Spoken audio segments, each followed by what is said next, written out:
أعوذ بالله من الشيطان الرجيم.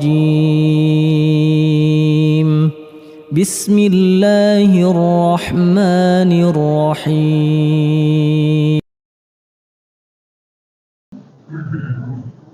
بسم الله الرحمن الرحيم. السلام عليكم ورحمة الله وبركاته.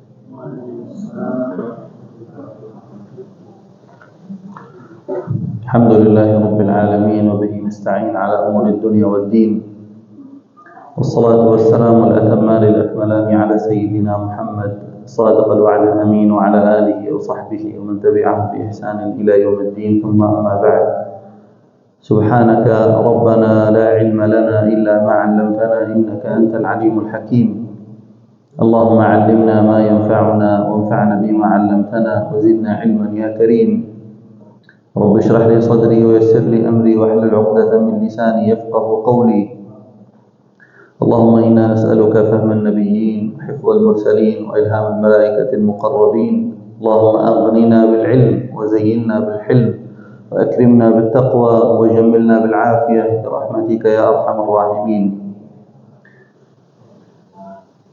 Para hadirin, Bapak Ibu yang semoga dirahmati oleh Allah Ta'ala, kita bersyukur kepada Allah Jalla wa'ala. Langkah kita bisa sampai ke masjid, bisa menghadiri majlis ilmu.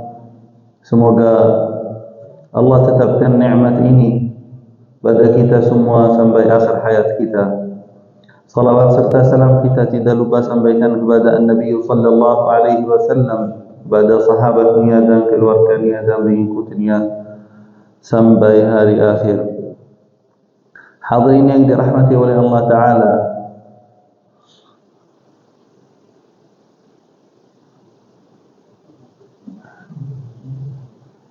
dalam pembahasan kita As-Sirah An-Nabawiyah, sirat An-Nabi alaihi salatu wassalam, kehidupan An-Nabi alaihi salatu wassalam, kita berniat ketika kita belajar sunnah Nabi alaihi salatu wassalam untuk bisa mengamalkan, atau belajaran sirah membantu kita untuk mengamalkan dengan sunnah Nabi alaihi salatu wassalam. Itu inti utama dari pembelajaran sunnah Nabi alaihi salatu wassalam, yang as-sirah an-nabawiyah salah satu bagian dari sunnah Nabi alaihi salatu wassalam. Hadirin yang dirahmati oleh Allah Ta'ala, salah satu pelajaran yang perlu kita selalu ingat bahawa zakat majlis ilmu, yaitu kita bisa menyampaikan apa yang kita pelajari untuk orang lain, terutama orang-orang yang paling dekat, yaitu keluarga kita. Oleh karena itu, Al-Faqir ingatkan diri dan para hadirin Bapak Ibu untuk selalu kita atau tanasuh, yaitu kita selalu mengingatkan yang lain dalam keluarga atau yang luar keluarga tentang kebaikan, tentang mengamalkan sunnah Nabi alaihi salatu wassalam. Hadirin yang dirahmati oleh Allah Ta'ala,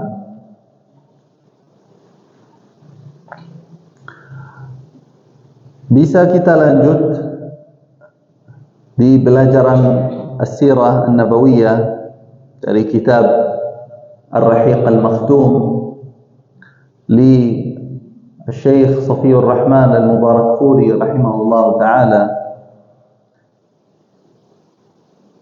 Al-Faqir,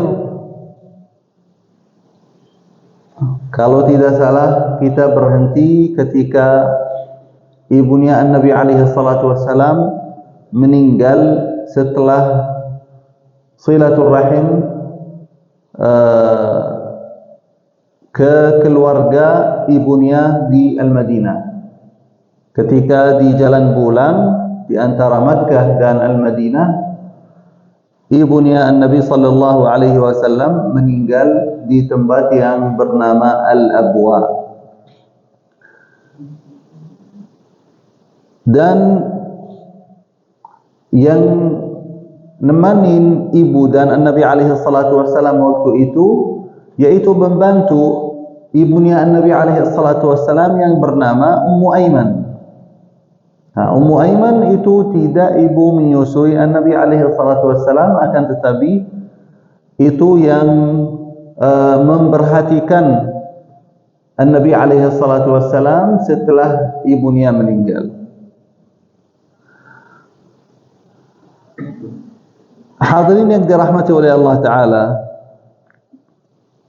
di sini kita mungkin berhenti satu belajaran bahwa ketika Nabi alaihi salatu wassalam dalam perjalanan sama Ummuna Aisyah dan para sahabat, berhenti Nabi alaihi salatu wassalam di tempat Al-Abwa. Tiba-tiba berhenti, para sahabat tidak tahu kenapa berhenti. Setelahnya Nabi alaihi salatu wassalam minta mereka tetap di situ dan pergi ke sebuah tempat. Balik Nabi alaihi salatu wassalam menangis. Ditanya oleh para sahabat, kenapa? Kata Nabi alaihi salatu wassalam, "Dzaka qabru ummi."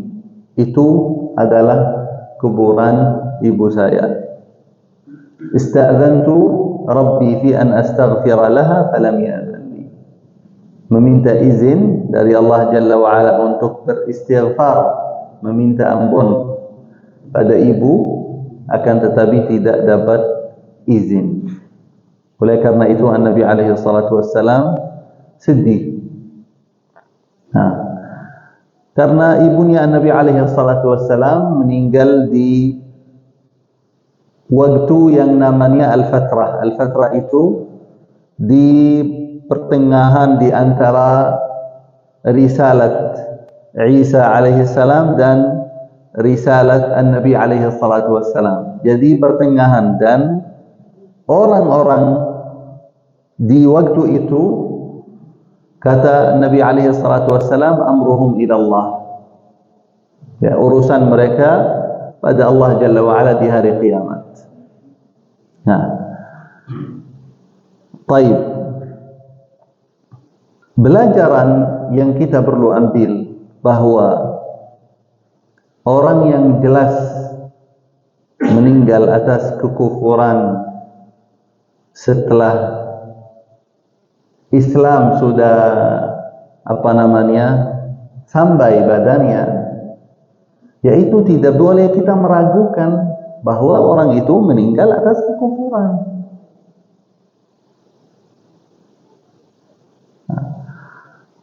Dan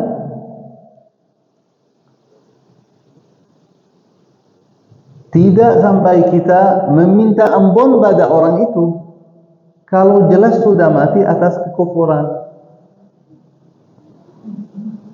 Jadi enggak boleh ada orang yang datang bilang,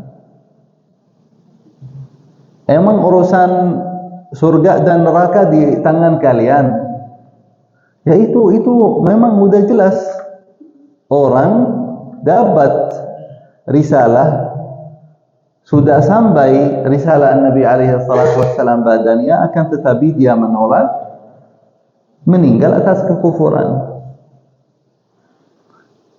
Ala kulli hal, yaitu masalah-masalah hari ini yang bernama toleransi, orang-orang yang tidak mengerti apa toleransi yang benar-benar. Ala kulli hal, dan itu juga belajaran ini risalah atau pesan untuk orang-orang yang bilang bahwa ibunya Nabi alaihi salatu wassalam pasti di surga. Kata siapa? Nabi alaihi salatu wassalam tidak memastikan hal itu. Tidak ada dalil yang jelas.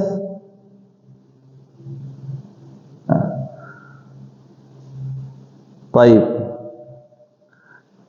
Setelahnya ibunya Nabi alaihi salatu wasallam meninggal, Ummu Aiman pulang sama Nabi alaihi salatu wasallam ila Makkah, ke Makkah. Siapa yang bertanggung jawab sekarang? Yaitu jaddinya Nabi alaihi salatu wasallam, Abdul Muttalib. Abdul Muttalib di waktu itu kepala suku Quraisy. Bisa bilang pemimpin yang utama. Semua Quraisy kembali ke Abdul Muttalib untuk ketika ada masalah. Jadi berposisi tinggi Abdul Muttalib. Dan kita sudah bermudarasah di majelis yang kemarin, kenapa Abdul Muttalib dapat kedudukan di Quraisy tersebut. Satu, yaitu dapat kedudukan itu dengan setelah mewariskan dengan ayahnya, dengan akhlaknya yang mulia. Terus Abdul Muttalib juga pertama orang yang dermawan, memberi makan untuk para hujjaj. Lalu kemudian dapat kemuliaan dengan menggali kembali Zamzam, yaitu kemuliaan Abdul Muttalib di antara Quraisy dengan akhlaknya yang sudah tersebar di semua golongan Arab. Abdul Muttalib beri kesayangan yang penuh kepada Nabi alaihi salatu wassalam, lebih dari anak-anaknya sendiri. Abdul Muttalib melihat, itu namanya firasat Abdul Muttalib bahwa Nabi alaihi salatu wassalam, anak ini akan menjadi sesuatu yang mulia, akan membawa kemuliaan untuk muka bumi. Itu firasatnya Abdul Muttalib. Dari apa yang dia lihat perbuatan Nabi alaihi salatu wassalam di masa kecilnya. Ibunya Nabi alaihi salatu wassalam meninggal ketika umurnya Nabi alaihi salatu wassalam 6 tahun. Dari 6 tahun sudah ada akhlak yang terlihat di anak itu berbeda dari anak-anak seumuran Nabi alaihi salatu wassalam, dan itu yang Abdul Muttalib kakeknya sendiri melihat akhlak tersebut.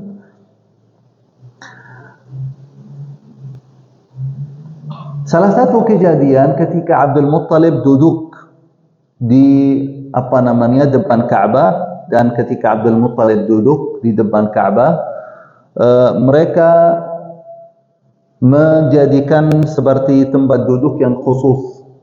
Ada seperti karbet atau sesuatu yang khusus. Setelahnya sekeliling dari kanan kiri anaknya, karena punya anak yang banyak. Ketika Nabi alaihi salatu wassalam datang, duduk di tempat duduk Abdul Muttalib, dilarang oleh paman-pamannya Nabi alaihi salatu wassalam. Setelahnya Abdul Muttalib bilang, "Da'u ibni hadha." Biarkan anak saya ini. Fa wallahi inna lahu sya'nan. Demi Allah, anak ini akan membawa kemuliaan. Subhanallah.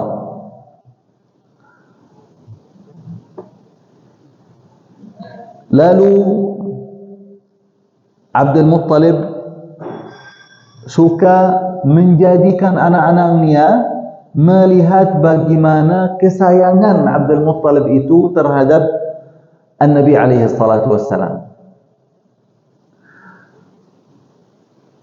Salah satu poin atau salah satu pelajaran yang kita bisa ambil dari kesayangan Abdul Muttalib terhadap Nabi alaihi salatu wassalam, yaitu agar tidak rasa yatim itu terasa atau mengaruh karakter psikologi Nabi alaihi salatu wassalam.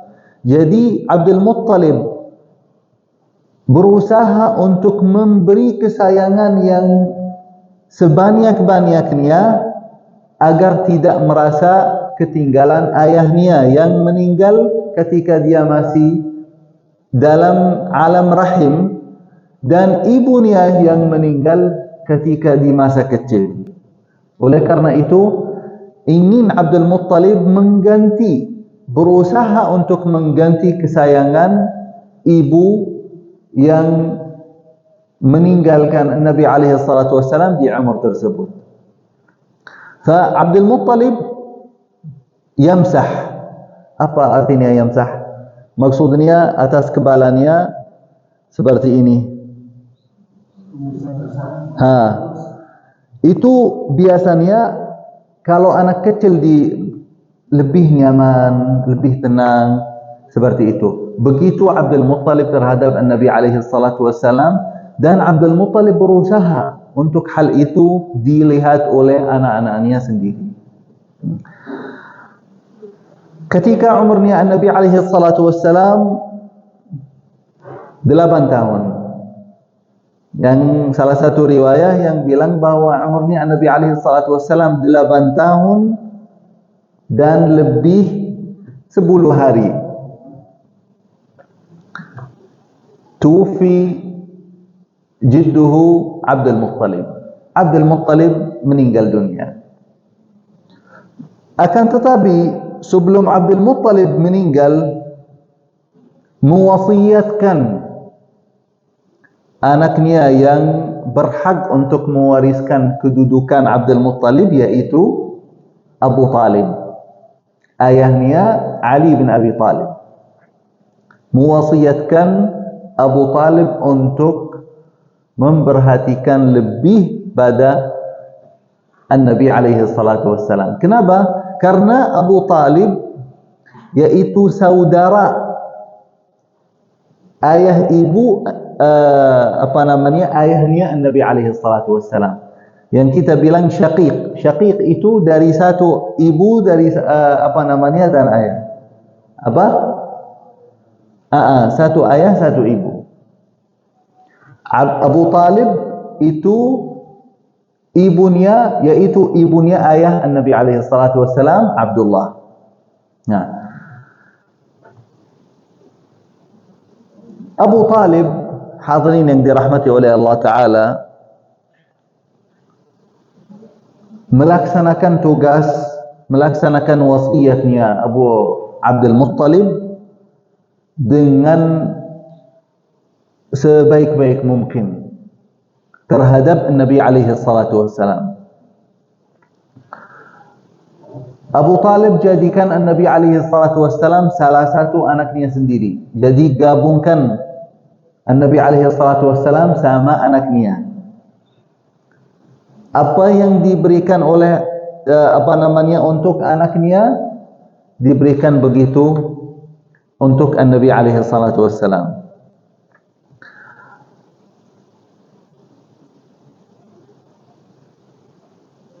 Subhanallah, itu Abu Talib yang paling menjaga Nabi alaihi salatu wassalam, menghormati Nabi alaihi salatu wassalam, memuliakan Nabi alaihi salatu wassalam selama 40 tahun.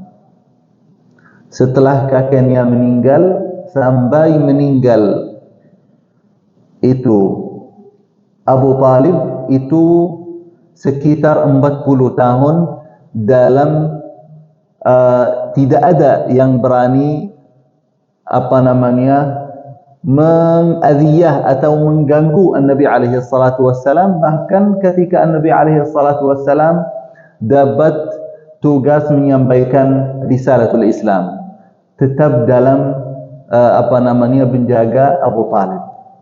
Abu Talib selalu di depan Quraisy ketika ingin mengganggu Nabi alaihi salatu wassalam atau melakukan kejahatan terhadap Nabi alaihi salatu wassalam. salah satu kejadian yang menunjukkan kemuliaan Nabi alaihi salatu wassalam di masa kecilnya. Abu Talib di posisi yang bisa bilang kepala Quraisy. Di sini sebutkan Syekh Safiur Rahman rahimahullah bahwa Al-Imam Ibnu Al-Asakir menyebutkan bahwa salah satu orang yang bernama Jalhamah Ibnu Arfatah datang ke Makkah di waktu yang lama tidak ada hujan.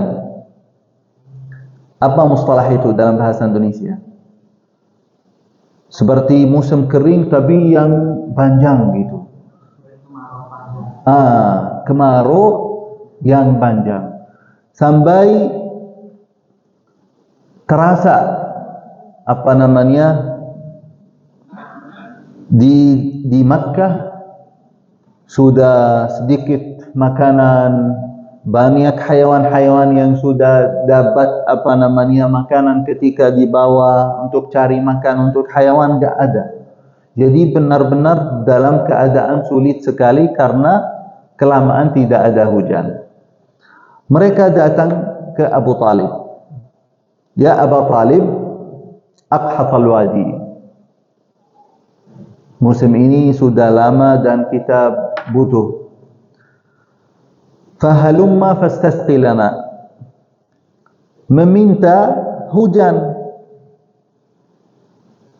sebagai kepala Quraisy. Abu Talib dhahaba ila al-Ka'bah. Abu Talib turun ke al-masjid, ke al-Ka'bah. Dan Abu Talib bawa Nabi alaihi salatu wassalam di waktu itu masih kecil, sekitar umur 9-10 tahun.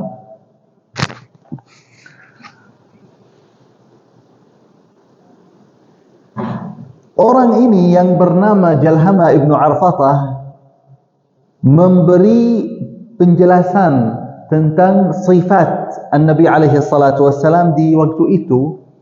Kata, kharaja Abu Talib keluar membawa anak kecil, mukanya seperti atau cahaya mukanya seperti matahari di tengah-tengah siang. Dari sinar atau cahaya di muka Nabi alaihi salatu wassalam. Qala fatajallat anhu sahabah.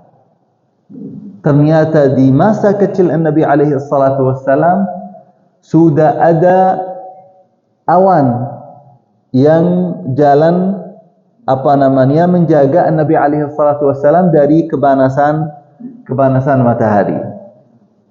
Subhanallah. Fa akhadhahu Abu Talib angkat Nabi alaihi salatu wassalam dan menempelkan punggung Nabi alaihi salatu wassalam di Ka'bah. Setelahnya waladha bi isbi'ihi al-ghulam, meminta dengan keberkahan. Ini riwayat yang sebutkan hal itu. Jadi karena mereka merasa bahwa anak ini berbeda dari anak-anak yang lain, meminta hujan dari Tuhan dengan keberkahan anak ini.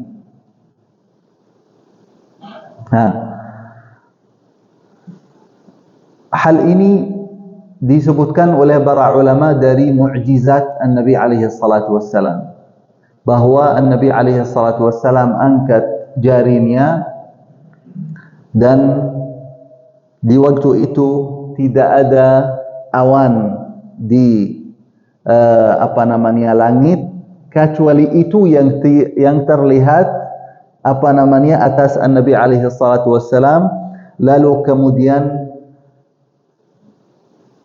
langit sudah penuh, Masya Allah, gelap, turun hujannya. Setelahnya Abu Talib memberi syair, qala wa abyadun yustasqal ghamamu biwajhihi thimalul yatama ismatun lil aramili. Sebuah pujian untuk An-Nabi alaihi salatu wassalam. Kisah ini, hadirin yang dirahmati oleh Allah Ta'ala, para ulama menyebutkan dari mu'jizat An-Nabi alaihi salatu wassalam dari masa kecilnya. Nah, ala kulli hal, salah satu kejadian di masa kecil An-Nabi alaihi salatu wassalam ketika umurnya 12 tahun. Ketika 12 tahun, Abu Talib tidak rela meninggalkan An-Nabi alaihi salatu wassalam sendiri di Makkah ketika ingin keluar jalan tijarah atau berbisnis ke negeri Syam. Ingin keluar, ya, itu masalah tijarah di golongan Quraisy terkenal, rihlatus syita'i was saif yang Allah sebutkan di dalam surat Quraisy. Quraisy ingin keluar di negeri Syam dan Abu Talib salah satu orang yang akan memimpin berjalanan tersebut. Abu Talib tidak rela meninggalkan An-Nabi alaihi salatu wassalam di Makkah sendiri. Kalau masih ingat atau ketika dia ingat wasiatnya Abdul Muttalib, bawalah An-Nabi alaihi salatu wassalam dalam perjalanan tersebut sampai mereka di tempat yang bernama Busra. Busra itu sudah mau masuk di negeri Syam. Busra hari ini bisa kita bilang di antara Jordan dan Syria, atau Palestina dan Syria, di area tersebut. Di tempat Busra itu ada orang rahib yang beragama Nasrani. Kalau rahib dalam bahasa Indonesia anda enggak tahu maksudnya. Seperti itu. Yaitu terkenal di tempat itu.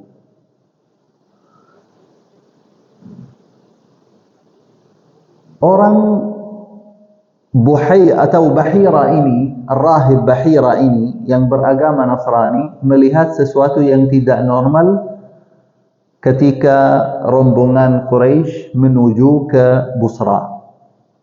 Melihat awan yang jalan atas mereka, melihat seperti yang disebutkan oleh salah satu riwayah di sejarah An-Nabi alaihi salatu wassalam, melihat pohon-pohon yang menunduk atau batu-batu yang menunduk. Rombongan Quraisy tidak sadar hal-hal seperti itu. Akan tetapi Bahira, rahib Bahira ini karena beragama Nasrani dan hal-hal seperti itu ada di Al-Injil, di buku mereka, maka dia lihat perbedaan dalam perjalanan Quraisy atau rombongan Quraisy kali ini. Biasanya Bahira ini tidak keluar menemui rombongan Quraisy sebelumnya. Akan kali ini Bahira keluar dari tempatnya menemui rombongan Quraisy dan meminta sama mereka untuk berhenti. Kali ini Bahira menyediakan makanan. Bahira minta untuk semua harus masuk untuk makan. An-Nabi alaihi salatu wassalam ditinggal di tempat di tempat unta-unta mereka untuk jaga karena masih anak kecil. Setelahnya sering ditanya, Bahira, apakah kalian meninggalkan ada orang yang ditinggal di bagian atau untuk jaga hewan? Mereka bilang enggak, hanya anak kecil. Anak siapa? Yaitu keponakan Abu Talib. Meminta sama Abu Talib untuk anak itu datang di sini. Ketika Nabi alaihi salatu wassalam jalan dari tempat unta-unta mereka ke tempat Bahira, melihat sifat-sifat semua yang ada di buku Al-Injil. Setelahnya Bahira bilang sama Abu Talib bahwa anak ini membawa kemuliaan untuk muka bumi. Anak ini tidak boleh masuk ke negeri Syam sekarang di masa kecilnya, karena ketika Yahud yang ada di negeri Syam melihat akan bunuh. Memberi keterangan, memberi pengertian untuk Abu Talib. Setelahnya melihat rambut yang khusus namanya Khataman Nubuwah di atas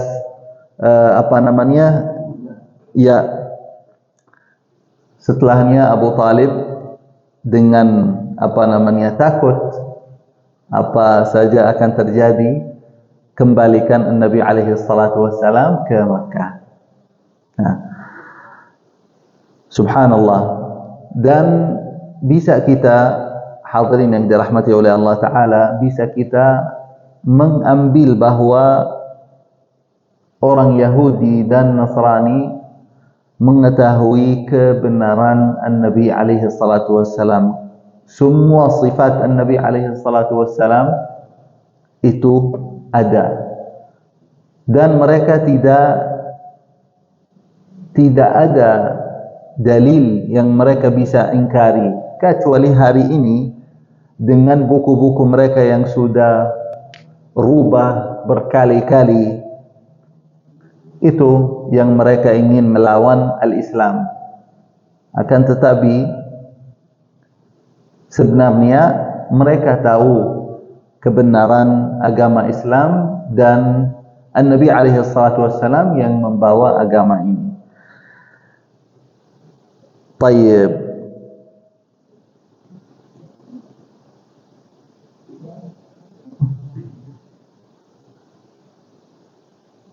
Setelah kejadian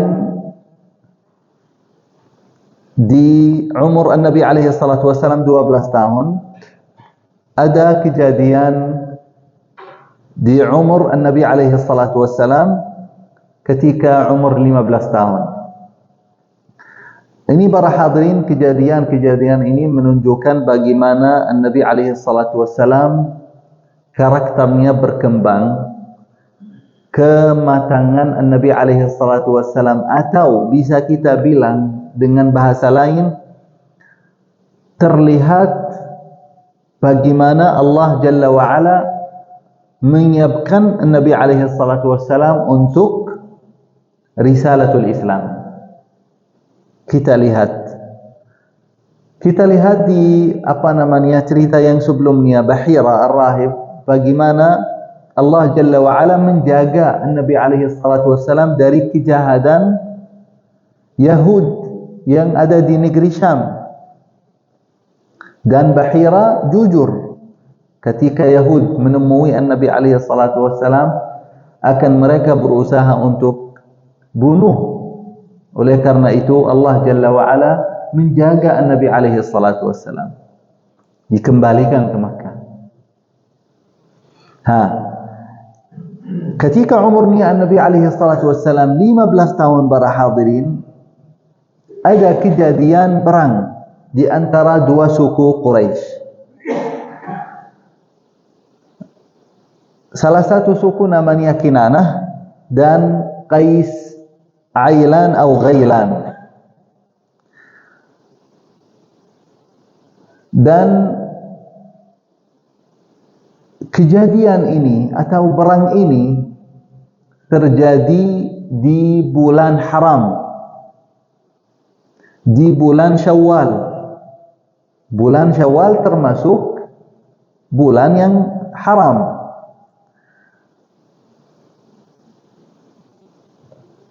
Setelahnya di bulan Dzulqa'dah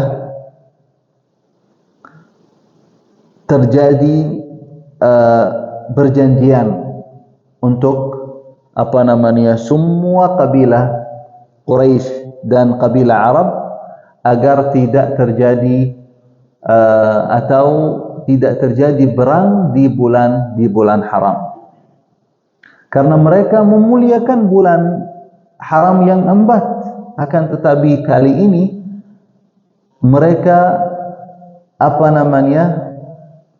merusak kemuliaan bulan-bulan haram tersebut.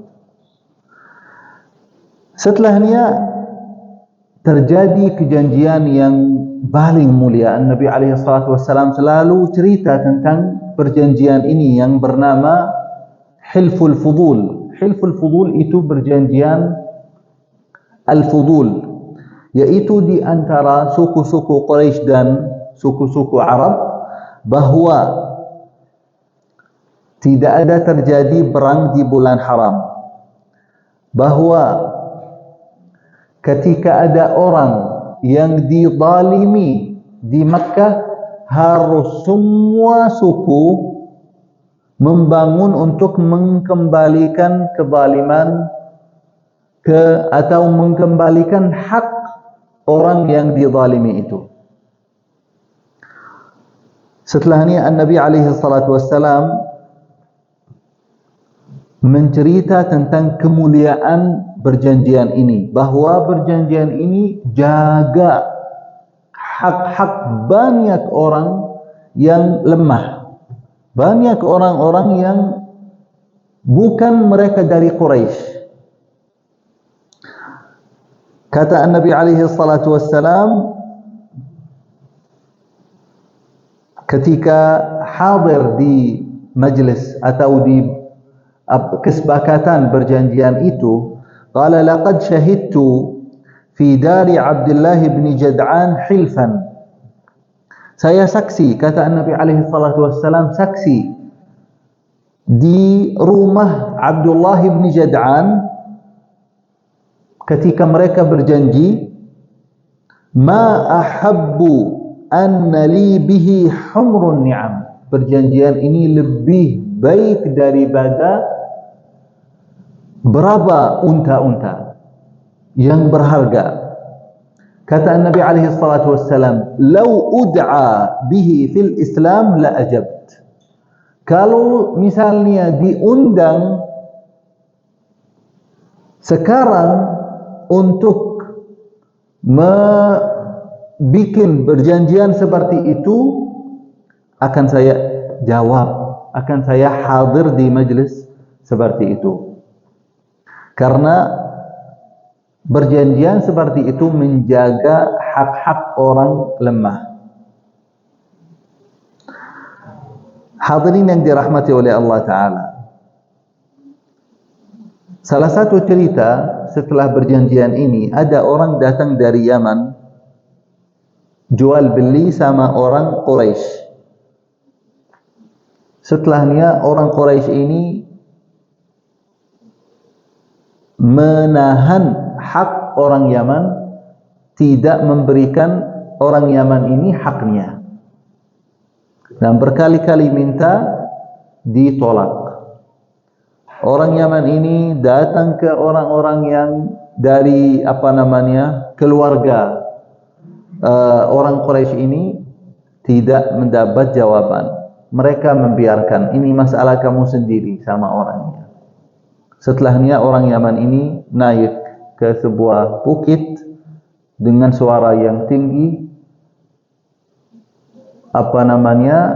memberi tahu semua bahawa orang itu mengambil hak saya dan menahan hak saya. Setelahnya orang Quraisy yang lain mereka kembali, mereka bilang bahawa kita sudah punya perjanjian untuk menjaga hak-hak orang meskipun orang itu tidak dari Quraisy. Dan mereka berkumpul, mereka sepakat untuk ambil hak orang Yaman ini, dan itu yang terjadi. Ini salah satu manfaat perjanjian Al-Fudul ini, yang An-Nabi alaihi salatu wassalam selalu mengangkat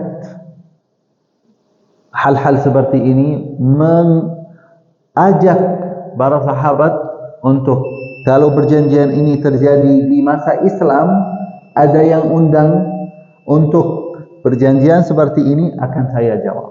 Kenapa? Karena membawa kemuliaan, karena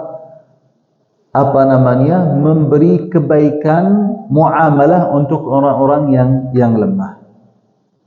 Hal itu yang Nabi alaihi salatu wasallam selalu mendidik para sahabat untuk bisa bermuamalah dengan baik terhadap orang-orang yang lain, meskipun orang itu lemah, meskipun orang itu tidak ada kekuatan bersamanya. Nah, hadirin yang dirahmati oleh Allah Ta'ala,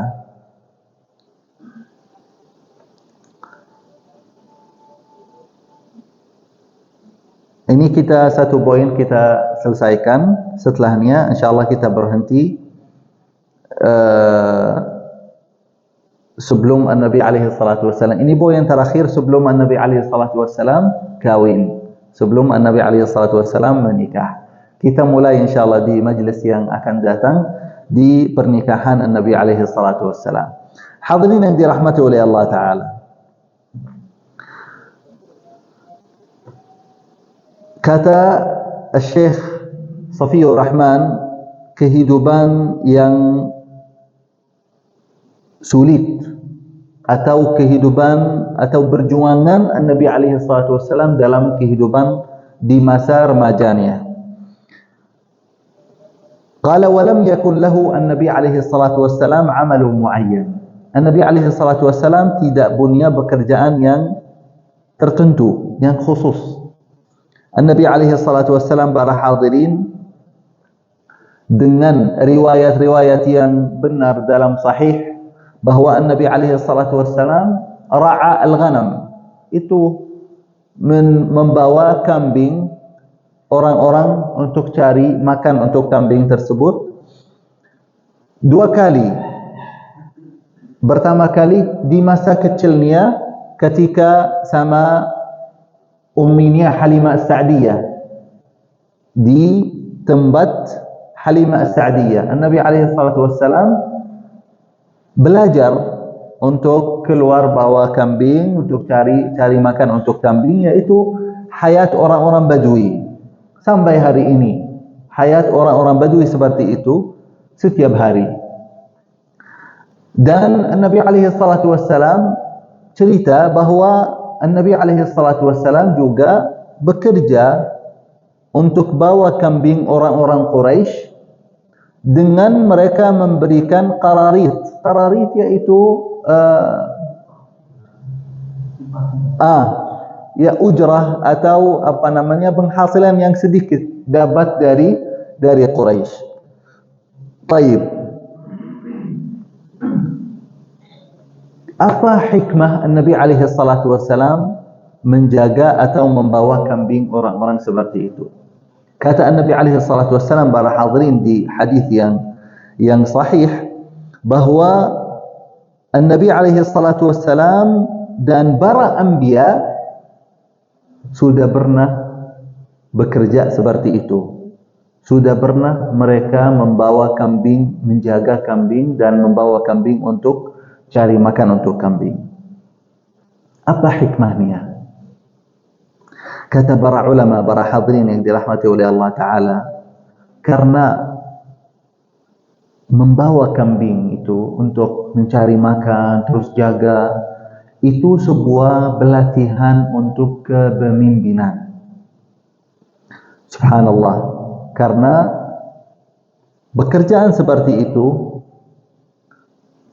memberi pelajaran sabar, memberi pelajaran bagaimana bisa menahan nafsu, memberi pelajaran untuk bagaimana bermuamalah sama hayawan, bisa sabar sama hayawan. Itu sebuah pelatihan yang luar biasa. Bukan untuk Nabi alaihi salatu wassalam, kata Nabi alaihi salatu wassalam dalam sahih bahwa semua nabi sudah pernah atau bekerja seperti itu. Salah satu hikmah hadirin yang dirahmati oleh Allah Ta'ala, membelajar rahmah dan ra'fah. Ar-rahmah yaitu memberi kasih sayang, belajar kasih sayang terhadap orang lain, belajar lemah lembut. Hikmah dari pekerjaan untuk jaga kambing. Salah satu pelajaran para hadirin al-i'timadu 'ala an-nafs wa at-tawadhu'. Lemah lembut dan bisa tidak hanya kegantung saya dapat makan dari fulan, harus bekerja, dapat penghasilan sendiri. Lalu al-ikhtila wa tafakkur, salah satu hikmah yaitu bisa orang yang bawa kambing bisa mendapat waktu yang sendiri bertafakkur, bisa mendapat waktu sendiri yang muhasabah nafsu. Dan hal itu semua terjadi ketika Nabi alaihi salatu wassalam bekerja seperti itu. Jadi pekerjaan Nabi alaihi salatu wassalam menjaga kambing ini sebuah fase atau masa yang Allah Jalla wa'ala menyiapkan karakter Nabi alaihi salatu wassalam untuk memimpin umat manusia. Subhanallah. Lalu para hadirin yang dirahmati oleh Allah Ta'ala, yang terakhir, ketika umurnya Nabi alaihi salatu wassalam 25 tahun, ini sebuah karakter di semua orang Quraisy bahwa mereka jago berbisnis. Mereka pintar semua berbisnis. Oleh karena itu Rabbuna Jalla wa'ala cerita di dalam Al-Quran, Rihlat Ash-Shita' was-Sayf. Berarti kehidupan mereka memang itu mahir berbisnis. Dan karakter ini di semua orang Quraisy, tanpa terkecuali. Nabi alaihi salatu wassalam yang kehidupannya seperti itu, pemikiran dan karakter berbisnis itu bintang, bisa bermain bisnisnya. Ketika umurnya Nabi alaihi salatu wassalam 25 tahun, Khadijah binti Khuwailid itu sering setiap kali pilih orang yang dia mau untuk membawa hartanya berbisnis ke Yaman atau ke negeri Syam. Kali ini sering dia dengar tentang Nabi alaihi salatu wassalam, amanahnya, kejujurannya, sifat-sifat yang mulia. Sepakat sama pembantunya yang bernama Maisarah untuk kali ini yang membawa harta kita ke negeri Syam, yaitu yang bernama Muhammad, Nabi alaihi salatu wassalam. Bawalah. Nabi alaihi salatu wassalam terima tawaran tersebut, bawa harta Khadijah dan berbisnis di negeri Syam. Ketika balik, Khadijah radhiyallahu taala anha lihat keberkahan kali ini di hartanya. Terus Maisarah, yaitu membantu Khadijah, cerita bagaimana perjalanan sama Nabi alaihi salatu wassalam, bagaimana cara Nabi alaihi salatu wassalam dalam perjalanan itu dari Makkah ke Syam dan cara berbisnisnya dan kembali.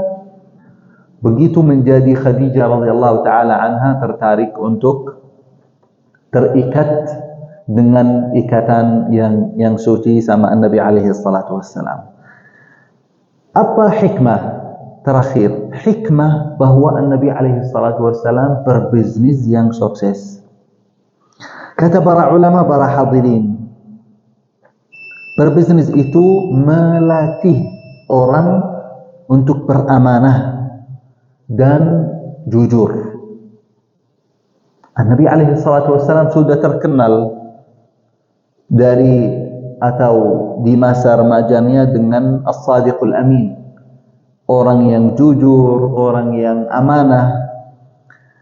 Dan yang kedua, hikmah bahwa Nabi alaihi salatu wassalam bekerja.